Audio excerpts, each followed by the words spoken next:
Hey good people, Tiffany Javon here back with another video, and today I actually want to talk to you about how I made over $10,000 in my first 3 months, made over $10,000 in revenue in my first 3 months in business. I opened an event space. And so an open event venue here in the Dallas, Texas area, or Arlington, Texas area. And opened it officially. We had our grand opening on September 28th of 2024. And I went through the process of finding a space to lease. I didn't find a standalone building. I found a what is it, like a shopping mall area, because I followed this mentor, and I followed his videos, and guess where I found him? I found him on YouTube. Okay, I found him on YouTube, and so his name is Neo Davis. And Neo was giving away the game for free. Like, he was giving away a lot of tips. He was giving away a lot of instructions on how to open your event space. A little bit about his story is that basically he used to sell t-shirts, and he was at all the vending, different events, and he would be promoting so much and so, and everybody knew who he was, but everybody thought that the spaces that, they saw him at, because they saw him everywhere at all the vending shows, they thought that the space was his, or he was like, had some type of partnership with the person that had owned the location. He was like, no, I'm pretty much just a vendor like you, right? And so people were telling him, like, you should own your own space. Well, as for me, my backstory is like, I've always rented other spaces, like, for events, right? So people rent, event spaces for birthday parties, bridal showers, baby showers, and I've rented for spaces for all these things. I've rented a space for a birthday shower, for a birthday shower. It is a shower, right? But for a birthday, for a bridal shower, for a baby shower, for um, um, a vending show, doing like a pop-up event, doing a celebration and helping somebody else host the celebration. And so for church events, banquets, and different things of that sort. So people are renting spaces for all types of events. I've seen a list of I've seen people rent events for book signings, for doing like a music or album launch party, or music launch party. I've seen people do like mixers and networking events, seminars and conferences, and retreats and classes. And I mean, the opportunities and the possibilities are really endless when it comes to, it's just whatever event you pretty much you create. It's like milestone events that happens in people's lives, something that's worth celebrating, right? And people want to celebrate it, or people want to come together and they want to educate, or they want to come together for a big purpose, right? Concerts and musicals and different things of that sort as well. And so I've always rented spaces, and every time I rent a space, I'm like, man, I would like to own something like this. And this is me just talking to myself and saying, man, I would like to own something like this. And so I got a chance to, I started looking a couple of years ago actually for a space, and I was like looking off and on, but I wasn't really like, like, hey, this is it, this is it. And it wasn't until earlier this year, my husband and I, we sold our home, and we made some pretty good equity out of that sale, because we bought the home back when we got married, or a few months before we got married. We bought the home back in 2020, and that's kind of when everything was, the pricing for homes and stuff like that was, and the rates and stuff was way better than it is now. But the market kind of shot up, after COVID, after all the things. The market kind of shot up, and then we had a wave of people moving here from California and New York and all the places where it's like super expensive, right? So by them moving here, buying up properties and paying cash and doing all of that, like our real estate market boomed. And it boomed. And if you already own property, then you got a chance to recognize a lot of what is the word? You got a chance to recognize a lot of equity in your home, or a lot of equity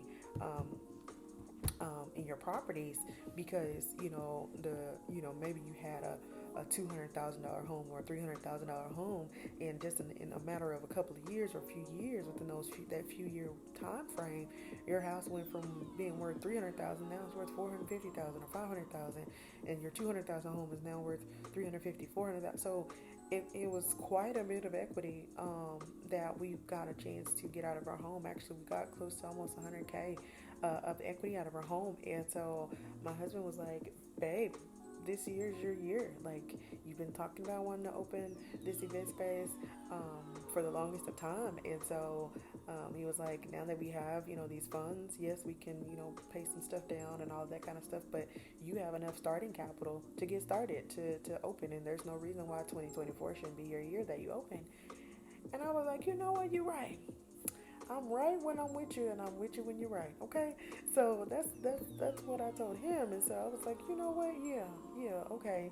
So it became a more consistent pursuit for me to find a space and find a location and stuff like that. So I hit the ground running when it came to, because we actually sold our home on February 28th of 2024. So I hit the ground running, like, okay, I gotta do it. It gotta happen this year. It's gonna happen this year. I don't know what season it's gonna happen in. I'm like, we're already in, coming out of winter, so we're going into spring, and so I really have spring, summer, fall, spring, summer, fall, or whatever. And I was like, spring, summer, fall of 2024, like it has to be one of those quarters, right? So I was like one of those seasons, and so I went on the hunt, started looking up all these different locations, going to go see properties, going to go check things out.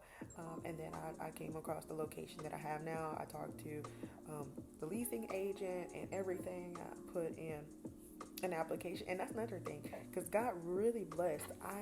They really didn't have like the normal or the standard application that most places have.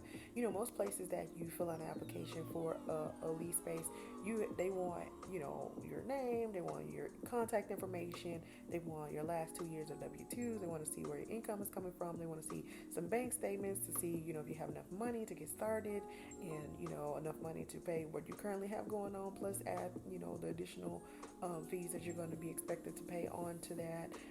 They want to see maybe your credit score and a lot of different things like that, but they didn't require all of that. They had a conversation with me.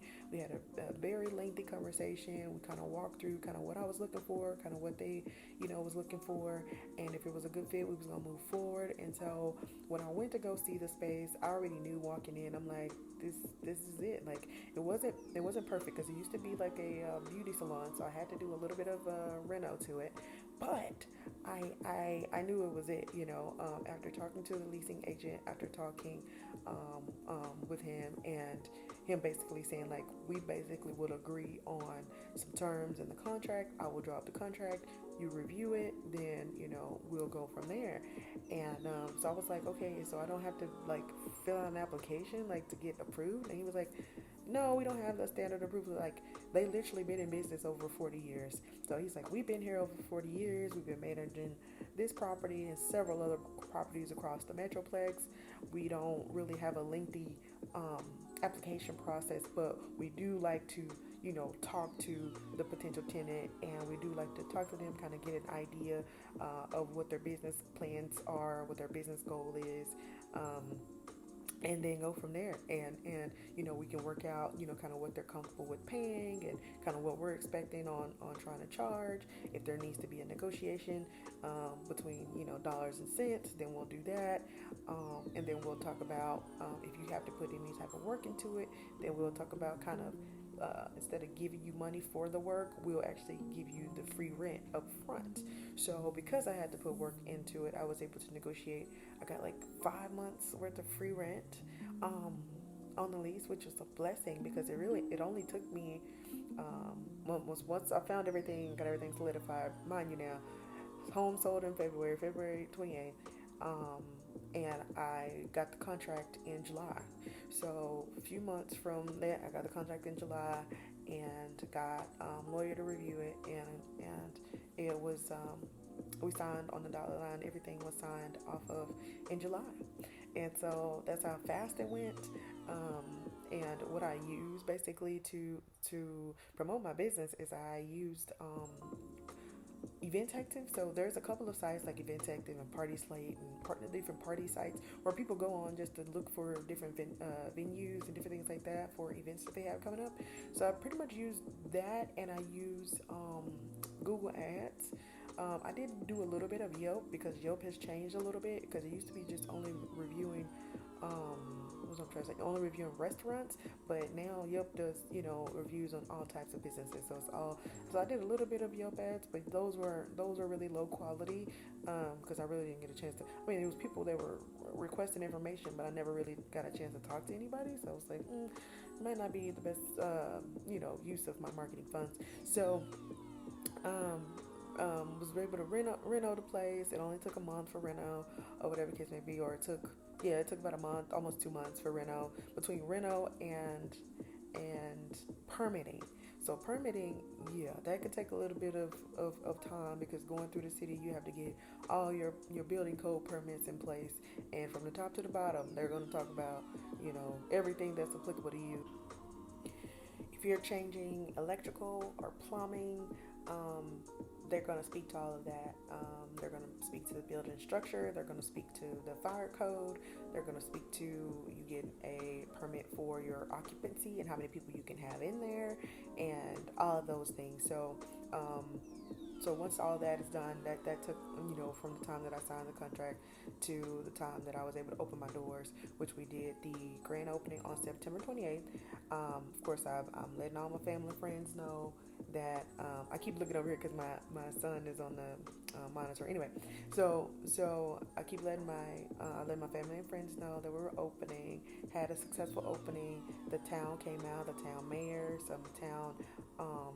Because the town that I have the business in, they're very active and engaging with new businesses and stuff like that because they want to welcome new businesses into the city.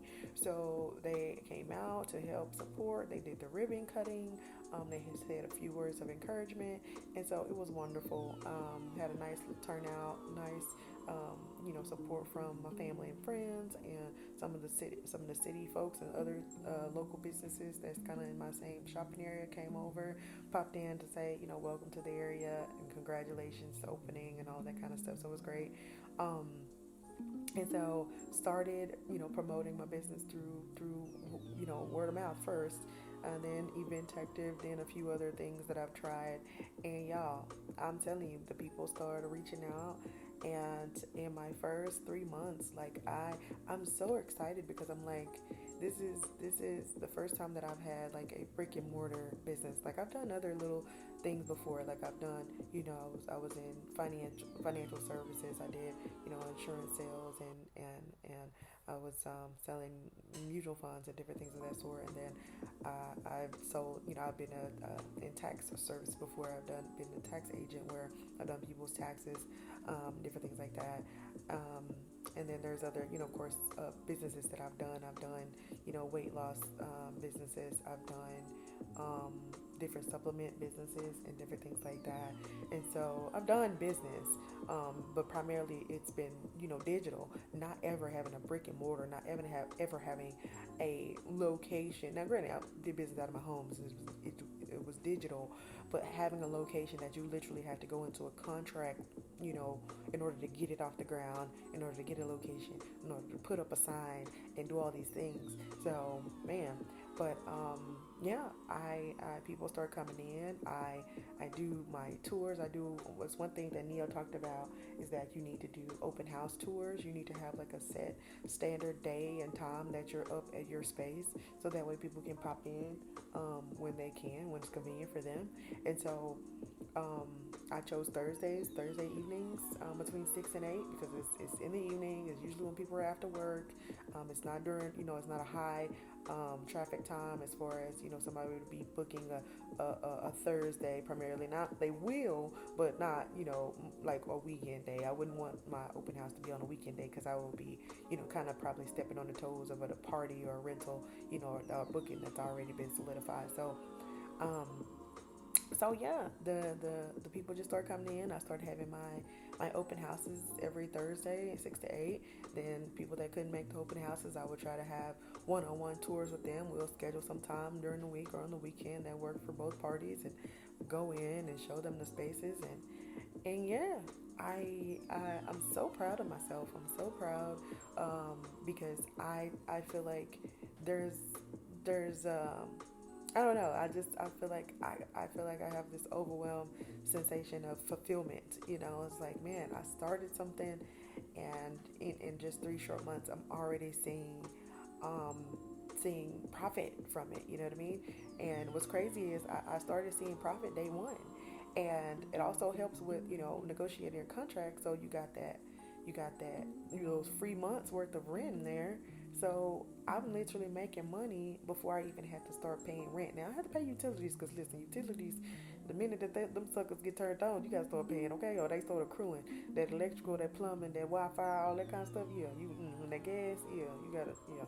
But aside from that, the rent portion, the major portion, the bulk of your business expenses, I didn't have to start paying them until after I start bringing in revenue, and so I'm super excited about, and that was like the last 3 months of the year of last year, and so I'm super excited about 2025 because it's only up from here, y'all, like for real, and so like if y'all want to lock arms with me or find out, more about how to open an event space or open.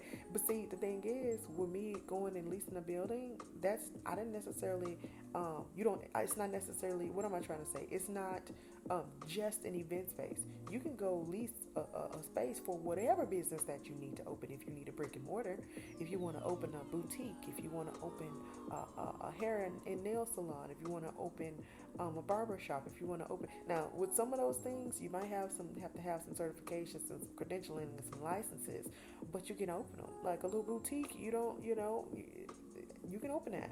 You want to open a candle store, you want to open, a kids clothing store, or open a toy store, whatever. Like whatever you sell. If you have, tangible merchandise and you need a location and you don't want to sell it, just online or just out of your home or out of your garage or your car, and you need a location, by all means, you know what I mean? Like I'm willing to talk to you about how to navigate that process and do that. So hope you guys found value in this video. Hope you guys are super inspired to start whatever it is that's on your heart to start, because you can do this. Okay, 2025 is our year. Have a blessed one.